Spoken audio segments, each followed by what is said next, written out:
여러분은 가장 두려워하는 것이 있습니까? 여러분은 어떤 것을 두려워하고 특별히 요즘 여러분을 좀 두렵게 하는 것이 있습니까? 사람은 태어나면서 본능적으로 두 가지의 두려움을 가지고 있다고 합니다. 첫 번째는 고소공포증이에요. 높은 데 올라가서 두려워하지 않는 사람은 없습니다. 두 번째 두려움은 소리래요. 소리가 우리를 두렵게 한대요. 그러니까 상대방을 겁을 주고 두렵게 하려면 뜻밖의 소리를 내면 되는 거죠. 사람은 하나님께서 두려움을 느끼는 존재로 만드셨어요. 두려움을 느끼지 않는다면 우리는 위험한 곳에 그냥 막 갈 거예요. 아이들이 가스레인지에 막 손을 대겠죠. 두렵지 않으니까. 하지만 두려움은 우리를 하나의 일종의 보호하는 장치인 거죠. 우리는 생물학적으로 두려움을 느끼게 되어 있고 그 두려움은 우리의 삶에 반드시 있어야 되는 것입니다. 그런데 두려움 가운데 두 번째 종류의 두려움이 있는데 그것은 학습된 두려움입니다. 살다 보니까 꼭 두려워할 필요가 없는데 학습에 의해서 두려워지게 되는 거죠. 여러분에게 어떤 학습된 두려움이 있습니까? 어린 시절 어떤 수업 시간에 선생님이 했던 말이 혹은 그때 당했던 부끄러움이 깊이 남아있어서 어떤 대상에 대해서 어떤 과목에 대해서 혹은 어떤 사람에 대해서 두려움을 느끼고 있지는 않습니까? 이처럼 사람에게는 본능적인 두려움이라고 하는 것이 있고 학습된 두려움이라는 것이 있습니다. 오늘 성경 말씀은 두려움에 관한 말씀인데요, 두려움에 관한 말씀 가운데 가장 인상적인 설교를 꼽으라면 1960년대 흑인 인권운동을 했던 마틴 루터 킹 목사의 설교입니다. 그의 설교 가운데 Antidotes for Fear, 두려움을 위한 해독제라고 하는 설교가 있습니다. 두려움을 느끼는, 마치 두려움 때문에 뱀에 물려있는 사람들을 위한 해독제. 그는 그의 설교에서 이런 이야기를 합니다. 제가 이야기한 것처럼 사람에게는 건강한 두려움이 있다는 것입니다. 두려움을 느끼면 몸에서 아드레날린이 나오게 되죠. 그러면서 우리 자신을 보호할 수 있는 몸의 장치가 만들어지게 됩니다. 하지만 학습된 두려움이 사람들의 그 진보를, 어떤 발전을 가로막을 수 있습니다. 특별히 당시에 시민운동, 인권운동이 벌어지던 시대에 마틴 루터 킹 목사는 그와 함께하는 사람들에게 이런 이야기를 합니다. 오늘 우리가 경험하는 두려움은 생물학적인 두려움이 아니라 사회가 만들어낸 두려움이다. 우리 앞에 미지의 두려움이 있다. 어떤 정의를 위한 싸움을 할 때에 미지의 두려움이 있고, 혹은 실패할까에 대한 두려움, 혹은 거절당할 거에 대한 두려움, 혹은 유색 인종이기 때문에 난 충분하지 못하다, 못났다라고 하는 두려움, 시기, 불안, 이와 같은 것에 기초한 건강하지 못한 두려움이 있다라고 말하며 이와 같은 두려움에 대한 해독제가 반드시 있어야 된다. 그리고 그는 그렇게 도전을 했습니다. 여러분의 인생에는 건강하지 못한 어떤 두려움들이 있습니까? 마틴 루터 킹 목사는 두려움 자체는 인간에게 있는 것이지만 이 두려움이 그 사람 전체를 장악하지 않도록 두려움의 고삐를 져야 된다고 이야기했습니다. 두려움의 고삐. 우리를 두렵게 하는 것이 막 말이 이 고삐 풀린 망아지가 달려가는 것처럼 두려움이 우리를 그렇게 이끌 수 있는데 그 두려움의 고삐를 잡아야 된다고 그는 이야기를 합니다.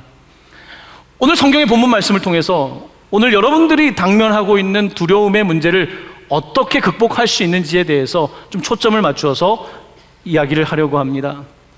오늘 이야기의 배경은 지난주에 이어서 갈릴리 호수입니다.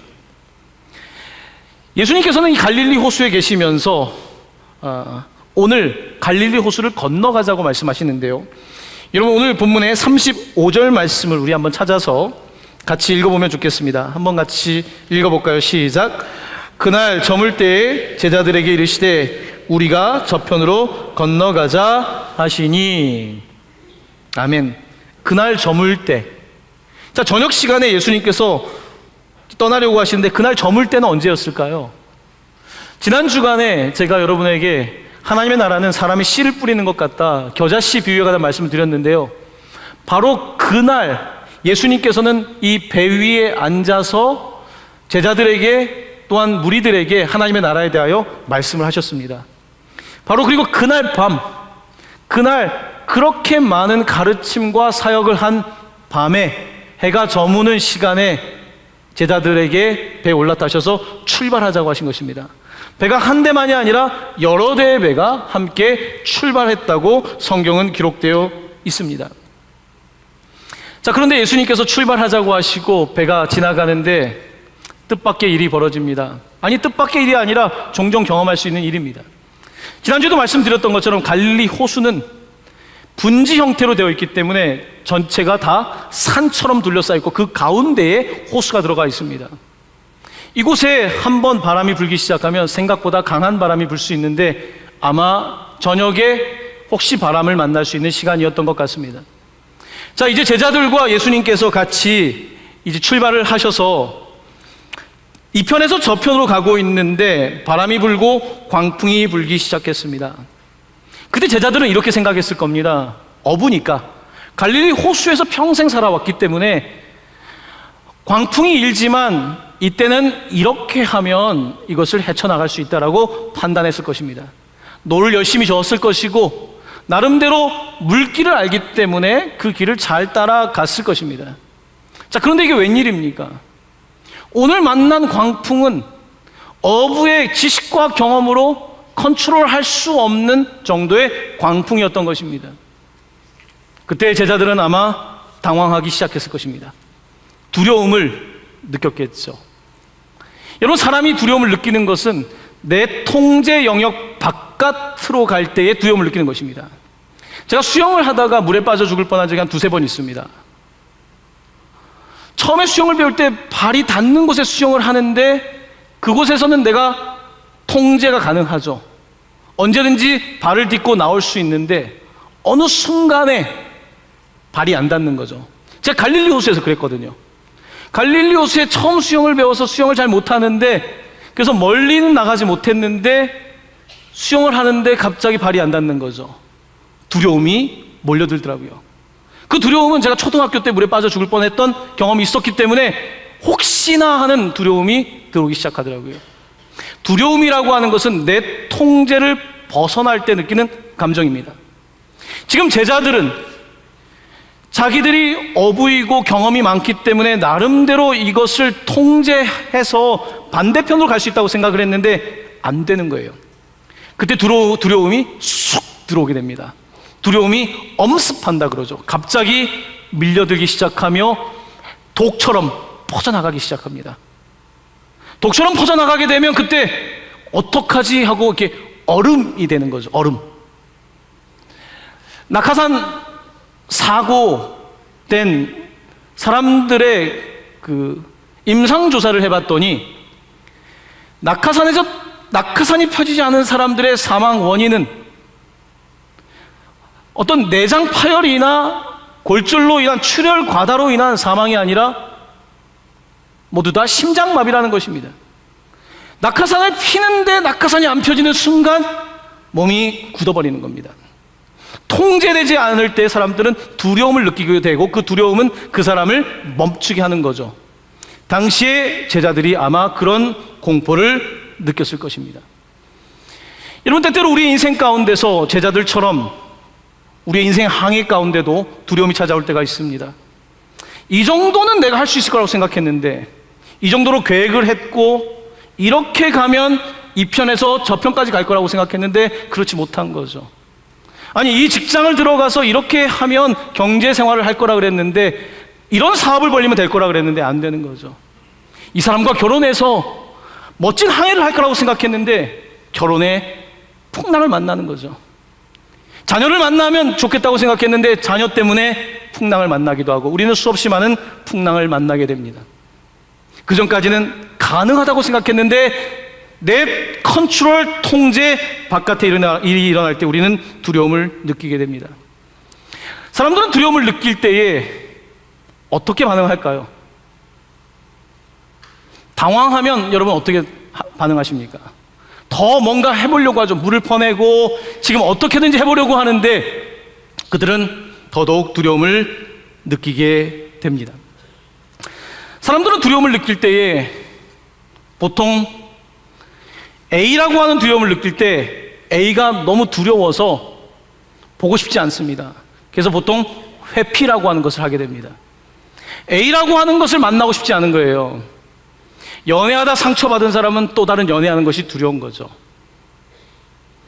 이와 같은 A라고 하는 사람에게 상처를 받은 사람은 그와 같이 비슷하게 생긴 사람은 근처도 가고 싶지 않은 거거든요. 그것은 모두 학습된 두려움인 것입니다. 이와 같은 두려움이 엄습할 때 사람들은 이것을 직면하지 않고 회피하고 그 문제를 어떻게 되겠지라고 하는 판단을 할 가능성이 있습니다. 오늘 제자들은 두려움을 경험하고 내 힘으로 어떻게든지 이 상황을 모면해 보려고 하지만 아무것도 할 수 없었습니다. 그때 그들이 한 가지 깨달음을 얻게 됩니다. 외부에서 부른 광풍을 내가 도무지 어떤 것도 할 수 없을 때에 그때 배 위에 계신 주무시는 주님을 만나게 됩니다. 우리는 내가 어떤 일을 할 수 있다고 할 때는 그냥 내 일에, 내 경험과 지식에 집중하지만 내가 아무것도 할 수 없을 바로 그때에 주님이 보이십니다. 근데 주님은 너무나 편안히 주무시고 계신 거예요. 지금 당황하고 두려워하고 있는 우리의 모습과 너무 대조적인 주님이 오늘 본문에 등장하고 있는 것입니다. 얼마 전에 어떤 성도님이 기도를 받고 싶다고 찾아오셨어요. 인생에 너무 큰 풍랑을 만났더라고요. 이야기를 들으면서 저도 숨이 좀 막히더라고요. 와, 이 정도 풍랑이면 꽤 센 풍랑이구나.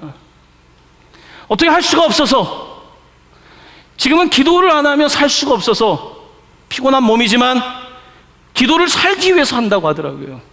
그리고 숨을 조금이나마 쉬면서 살고 있는데 목사님 기도해 주세요. 풍랑을 만날 때에 아무것도 할 수 없을 때 이제 주님만 바라보게 되는 거죠. 오늘 제자들이 그렇게 주님을 만난 것입니다. 여기 계신 분들 가운데도 많은 분들은 아마 인생의 풍랑 때문에 그때 주님을 보셨을 거예요. 아무리 해도 풍랑이 잔잔해지지 않으니까 이제 죽을 것 같으니까 그때 배 바깥이 아니라 배 안에 계신 주님을 만나게 되는 거죠. 여러분, 하나님은 그렇게 먼 곳에 계시지 않습니다. 큰 소리로 불러야지 응답하는 하나님이 아니라 사실은 아주 가까이에 주무시고 계시는 주님이십니다. 하지만 우리는 두려움 가운데 세상을 내 힘으로, 내 경험으로 노를 젓지만 그렇게 주님을 바라보지 못하고 있는 것입니다. 제자들은 예수님을 깨웁니다. 38절 말씀을 보십시오. 곤히 주무시는 주님께 이렇게 고백합니다. 예수께서는 고물에서 베개를 베고 주무시더니 제자들이 깨우며 이르되 선생님이여 우리가 죽게 된 것을 돌보지 아니하시나이까 하니. 선생님, 우리가 죽게 된 것을 돌보지 아니하십니까? 이제서야 주님을 찾습니다. 이제서야 주무시는 주님을 깨웁니다. 그때 예수님께서는 뭐라고 말씀하십니까? 39절 말씀입니다. 함께 봉독합니다. 예수께서 깨어 바람을 꾸짖으시며 바다더러 이르시되 잠잠하라 고요하라 하시니 바람이 그치고 아주 잔잔하여 지더라. 아멘. 예수님께서 바람을 꾸짖으시며 바다에게 잠잠하라 고요하라, peace, 평화로워라, be still, 잠잠히 있어라 라고 말씀하십니다. 시편 89편 8절에서 9절은 바람을 잠잠케 하시는 하나님의 모습을 이렇게 묘사하고 있습니다. 화면에 있는 말씀을 우리 함께 같이 봉독하기를 원합니다. 시편 89편 8절에서 9절 말씀입니다. 함께 봉독합니다. 시작. 여호와 만군의 하나님이여 주와 같이 능력 있는 이가 누구리이까? 여호와여 주의 성실이 주를 둘렀나이다. 주께서 바다의 파도를 다스리시며 그 파도가 일어날 때 잔잔하게 하시나이다. 아멘. 주께서 파도를 잔잔하게 하십니다. 하지만 아직 제자들은 그 주님을 인식하지 못합니다. 그래서 선생님, 레바이, 랍비라고 부르고 있는 것입니다. 아직 그를 주님이라고 부르고 있지 못합니다. 선생님 깨어나 주세요. 하지만 구약 성경은 주님은 파도를 다스리신다, 잔잔하게 하신다고 말씀하시며 오늘 이 배 고물에 베개를 베고 주무시는 분이 주님이심을 우리에게 말씀하고 있는 것입니다. 그때 예수님께서는 제자들에게 이렇게 말씀하십니다. 우리 40절 말씀 같이 읽어볼까요? 시작. 이에 제자들에게 이르시되 어찌하여 이렇게 무서워하느냐? 너희가 어찌 믿음이 없느냐 하시니. 아멘. 어찌하여 무서워하느냐? 이것을 조금 다르게 번역하면 어찌하여 이렇게 겁이 많으냐라는 말씀입니다. 여러분, 겁나죠? 저라도 겁날 것 같습니다. 여러분, 비행기 타면 비행기 조금만 움직여도 겁나잖아요. 비행기 금방 추락할 것 같잖아요. 겁내는 것이 인간의 당연한 반응이에요. 하지만 예수님께서는 묻고 계십니다. 하지만 지금은 상황이 다르지 않느냐? 주님이 계신데 어찌하여? 어떻게 그렇게 외부만 바라보며 옆에 계신 주님을 바라보지 못하고 있느냐? 어찌하여 선생님이라고 부르며 주님을 보지 못하느냐? 주님께서는 겁 많은 제자들에게 말씀하고 있는 것입니다. 어찌하여 믿음이 없느냐라고 또한 물으십니다. 자, 그때에 제자들은 어떻게 반응할까요? 41절 말씀 우리 같이 봉독합니다. 시작. 그들이 심히 두려워하여 서로 말하되 그가 누구이기에 바람과 바다도 순종하는가 하였더라. 아멘. 여러분, 오늘 본문 말씀을 잘 보십시오. 40절에는 어찌하여 이렇게 무서워하느냐, 겁을 내느냐라고 되어 있고요. 41절에는 무서워한다는 단어가 아니라 그들이 심히 두려워하였다고 말씀하고 있습니다. 다른 단어를 원어에서도 사용하고 있습니다. 자, 이 내용은 생각보다 중요할 수 있습니다.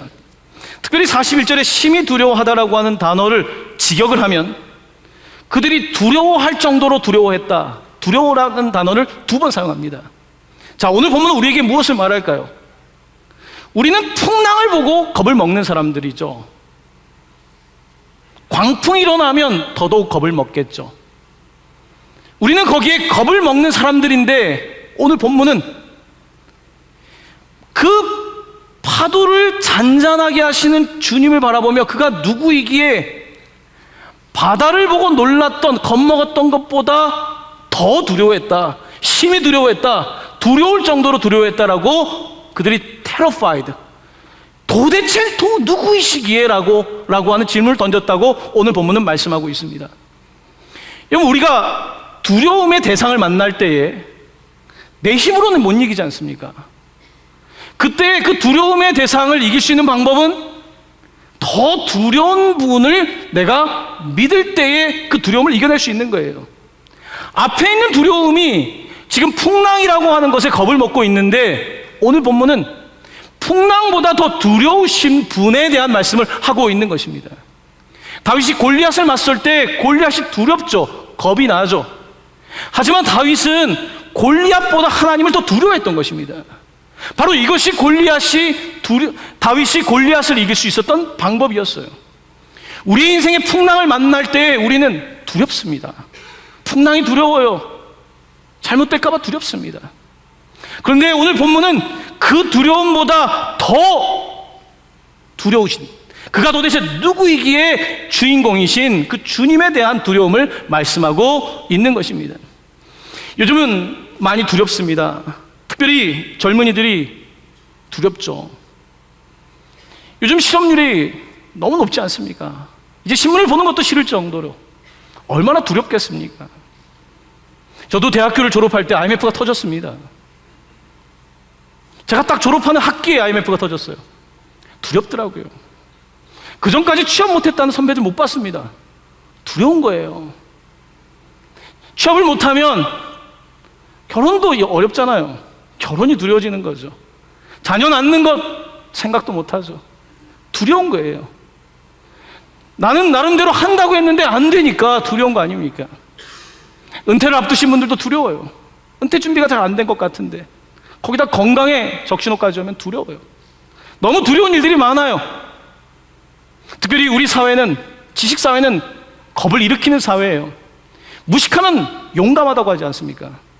모르면 용감해요. 알면 겁이 많아져요. 지식사회의 특징입니다. 이제는 결혼, 옛날에는 무식했어요. 그냥 결혼했어요. 저 무식하게 결혼했습니다. 28살에. 깊이 생각 안 했어요. 많이 생각했으면 저 지금까지 결혼 안 했을 거예요. 어떻게 결혼해요? 이거 무서운 걸. 이 배우자가 누군지 어떻게 알고 그 사람이 날 속이면 어떡해요? 애 어떻게 낳습니까? 애 어떻게 키워요? 돈이 얼마나 들 텐데. 우리의 많은 지식들은 우리를 두렵게 하는 거예요. 지식사회는 많은 두려움을 줘요. 건강 지식이 없을 때는요, 그냥 살았어요. 두려움 없이 살았어요. 근데 지금 두려우시잖아요. 많이 아니까. 혈압주 체크해야 되고, 콜레스테롤 체크해야 되고. 물론 이와 같은 두려움이 우리의 건강을 지키게 하는데 도움이 돼요. 하지만 이것이 지나친 두려움이 될 때 우리의 삶의 독처럼 우리를 파괴시키는 것이죠. 오늘 본문은 정말 세상 가운데 살아가며 눈에 보이는 것들을 두려워하고 있는 우리들에게 정작 더 두려우신 분인 바로 주님에 대하여 말씀하고 있으며, 그 주님이 이 파도와 바람을 잔잔하게 하신다라고 말씀하고 있는 것입니다. 사랑하는 성도 여러분, 때때로 원치 않는 풍랑을 만나죠. 풍랑을 만날 때 어떻게 해야 될까요? 첫 번째, 도망치면 안 됩니다. 풍랑을 만났을 때 우리는 도망쳐요. 풍랑을 만났으니까 차라리 잊고 싶은 거죠. 술이나 마시자. 이 문제를 직면하기 싫으니까 다른 방법으로 그걸 회피하는 거죠. 그런데 이걸 회피하면요, 더 큰 문제가 생겨요. 이 작은 호랑이를 피하면 더 큰 호랑이를 만나게 되어 있거든요. 그러므로 피하는 것이 답이 아니라 직면해야 돼요. 하지만 직면하는 것이 두려운 거죠. 제가 이제 미국에서 처음에 상담을 하면서 상담소의 직원으로 일했던 곳에서 베트남 사람을 상담하게 됐습니다. 보트 피플이에요. 요즘 난민들이 제주도에도 와 있고 지금 나라마다 이 난민 문제 때문에 시끄럽죠. 베트남 보트 피플, 그 보트를 타고 온 사람이 저의 클라이언트였습니다. 고객이었습니다. 이제 이분이 찾아왔는데요, 시선이 저랑 잘 맞지가 않아요. 이분은 전쟁 때 시대를 살고 있어요. 베트남 전쟁이 끝난 게 언젠데 아직도 그의 눈빛은 전쟁에 있어요. 전쟁 중에 수류탄 파편을 맞은 경험이 있거든요. 지금도 두려운 거예요. 지금도 공포스러운 거예요. 지금도 귀에 폭탄 소리가 들리는 거죠. 지금도 앞에서 죽고 있는 전우가 보이는 거죠. 두려움이 그를 덮어버린 거예요. 외상후 트라우마, 외상후 스트레스 장애라고 하는 것이 발병한 거예요. 벗어나고 싶어도 벗어날 수 없는 거예요. 그 두려움은 그런데 끝났어요. 근데 여전히 두려워요. 아니에요, 전쟁 끝났어요. 여기는 미국이에요. 이곳에는 함께하는 가족들이 있고 끝났다고 하지만, 머리는 알지만 다시 눈을 감으면 그런 거예요. 그래서 전쟁 후에 외상후 스트레스 장애를 겪는 사람들이 알코올 중독자가 많습니다. 그 고통을 직면할 수가 없어서 그렇게 그 문제를 해결하는 것이죠. 이런 두려움을 이기는 방법은 도망가는 것이 아닙니다. 직면하는 거예요. 직면하는 거예요. 내 앞에 있지만 피하면 안 돼요. 지금 피하면 더 큰 적을 만나게 되기 때문에 그래요. 자, 그런데 우리가 살면서 정말 뜻대로 안 되는 게 있잖아요. 어떻게 이 풍랑은 정말 뜻대로 못하는 거 아닙니까? 자, 그러면 어떻게 이 풍랑을 이겨낼 수 있을까? 오늘 본문은 우리에게 뭘 말할까? 오늘 이 풍랑을 이겨내는 핵심은 오늘 우리가 함께 읽은 본문에 뭘까요? 바로 주무시고 있는 주님입니다. 노를 젓고 있는 사람들이 아니라 오늘 풍랑을 헤쳐가는 가장 핵심은 주무시고 있는 주님이에요. 우리는 내가 어떻게 하면 풍랑을 이겨낼 수 있다고 생각하고 있지만 오늘 본문의 핵심은 고물에서 베개를 베고 주무시는 바로 주님이십니다. 그가 일어나셔서 잠잠하라, 고요하라 말씀하고 계시는 것입니다. 자, 오늘 본문에서 주무시는 주님은 우리에게 이 두려움의 해독제에 해당하는 놀라운 메시지를 주세요. 자, 이 배에 주님이 계세요. 무슨 뜻입니까? 여러분, 주님이 있다는 것은 사랑이에요. 사랑이라고 하는 것은 함께 하는 것이 사랑이거든요. 지금 죽게 된 배 안에 주님이 함께 계세요. 우리가 죽게 된 것을 돌보지 않는 것이 아니라 그가 함께 계세요. 그런데 제자들은 주님과 함께 하고 있지 않아요. 내 힘으로 하려고 하고 있어요. 주님과 함께 하고 있지 않습니다. 제자들은 주님을 신뢰하고 있지 않아요. 주님은 제자들을 신뢰하고 있어요. 편히 주무시고 계세요. 오늘 본문은 바로 제자들의 풍랑 속에서도 그들과 함께 하시는 사랑의 주님의 모습을 보여주고 있습니다. 마틴 루터 킹 목사는 이 이 두려움의 해독제라고 하는 설교에서 이 본문을 아주 중요하게 생각합니다. 요한일서 4장 18절 말씀인데요, 우리 화면에 두려움을 이기는 해독제에 관한 말씀을 우리 함께 봉독하기 원합니다. 시작.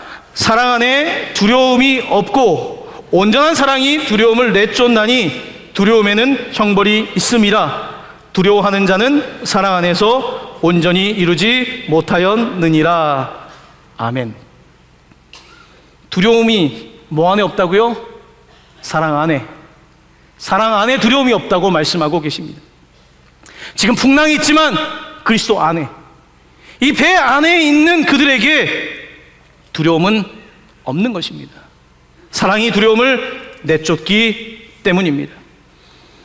마틴 루터 킹 목사는 자신과 함께하는 성도들을 향해서, 특별히 이 인권 문제로 싸우고 있는 그의 형제들을, 자매들을 향해서, 지금 우리 가운데 있는 두려움은 자연스러운 두려움이 아니라 학습된 두려움이라고, 우리 가운데 있는 열등의식, 피부가 검기 때문에 느끼는 열등의식은 원래부터 느끼는 것이 아니라 세상이 학습하게 한 것이라고, 우리 가운데 지금 느끼고 있는 혹시 이 운동이 실패하면 어떨까라고 하는 그 두려움, 이 모든 것들은 건강한 두려움이 아니라 건강하지 못한 두려움이라고 말하며, 이 두려움을 극복해야 된다고, 그리스도의 사랑 안에서 온전한 사랑으로 이 두려움을 내쫓아야 된다고 그는 그렇게 설교했던 것입니다.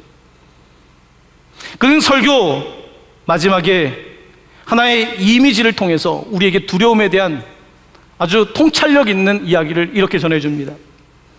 여러분, 집을 하나 상상해 보십시오. 집, 여러분의 집에 있어요. 지금 여러분이 지금 각자 집 안에 있습니다. 자, 집 바깥에 두려움이 찾아와서 노크를 해요. 두려움이 똑똑. 그때 여러분이 집 안에서 대답을 합니다. 누구세요? 누구세요? 문을 열고 나가요. 거기에 아무도 없습니다. 아무도 없어요. 두려움이 노크했죠. 분명히 있는 줄 알았어요. 누구세요? 문 열고 나가보세요. 없습니다. 우리가 느끼는 많은 두려움들은 실체가 없는 것들이에요. 실체가 없습니다. 그런데 실체 없는 그것이 마치 나에게 실체처럼 내 삶을 지배하기 시작한 거예요. 마틴 루터 킹 목사도 자신의 경험담을 이야기합니다. 5살 때 미술 시간에 선생님한테 부끄러움을 당했나 봐요. 아트 시간에, 아트는 창조하는 거잖아요. 창조해야 되는데 나름대로 내가 창조적으로 한 일을 누군가가 무시했을 때, 그때 마틴 루터 킹은 창조하는 거에 대한 두려움이 생겼대요. 나는 창조할 수 없다. 그래서 그냥 늘 주어진 삶을 사는 그런 두려움 가운데 있었다는 거예요. 하지만 마틴 루터 킹 목사도 그 어린 시절에 경험했던 그 두려움이라고 하는 것이 과거의 사건이며 사실은 실체가 없는 것인데 내가 거기에 붙잡혀 있다는 걸 발견하고, 그리고 그 두려움을 몰아내고 이제 자기에게 있는 하나님이 주신 창조적인 스피릿으로 그가 시민운동을 하고 인권운동을 하고, 그렇게 미국의 가장 존경받는 목사로 사람들을 일깨웠던 것입니다. 사랑하는 성도 여러분, 여러분의 삶을 덮치고 있는 두려움들이 있습니다. 진짜 같죠? 하지만 많은 경우에는 상상 속에 있는 것입니다. 진짜 같죠? 과거에 이미 지나간 것입니다. 하지만 여전히 나는 거기에 짓눌려 살고 있으며 그것들을 이겨내지 못하고 두려움이 내 삶에 들어와 나를 노예 상태로 붙잡아 둔 것입니다. 오늘 주님께서는 이 자리에서 우리를 향하여 또한 우리를 넘어지게 하는 두려움을 향하여 말씀하십니다. 어찌하여 두려워하는가? 잠잠하라, 고요하라. 말씀하시고 우리 가운데 편안한 주님의 모습으로 calm down, peace. 주님께서 함께 하시니까 사랑 안에는, 그리스도 안에는 두려움이 없다고 말씀하시며 평안하게 우리의 길을 가자고 말씀하고 계신 것입니다. 오늘 본문 우리는 4장 마지막까지 읽었습니다. 그런데 오늘 본문은 4장에서 끝나지가 않습니다. 그날 밤에 배를 타고 떠났던 그들은 이 풍랑을 지나서 어떻게 되었을까요? 5장 1절 말씀입니다. 5장 1절 말씀 우리 같이 읽어보겠습니다. 시작. 예수께서 바다 건너편 거라사인의 지방에 이르러. 아멘. 풍랑을 거쳐 그들은 반대편에 있는 거라사인의 지방에 이르게 되었습니다. 혹 내가 지금 풍랑을 만나 보이는 곳에 가지 못할 거라고 생각하고 계십니까? 오늘 본문의 말씀을 여러분의 말씀으로 붙잡으십시오. 주님께서 풍랑을 잠잠하게 하실 것입니다. 주님께서 바람을 꾸짖어 주실 것입니다. 풍랑이 지나가면 우리가 바라보았던 그곳에 반드시 도착하게 될 것입니다. 오늘 이 말씀을 하나님께서 나에게 주시는 말씀으로 붙잡고 풍랑 속에서도 승리하시는 우리 모든 성도님들 되시기를 예수님의 이름으로 간절히 축원합니다. 아멘.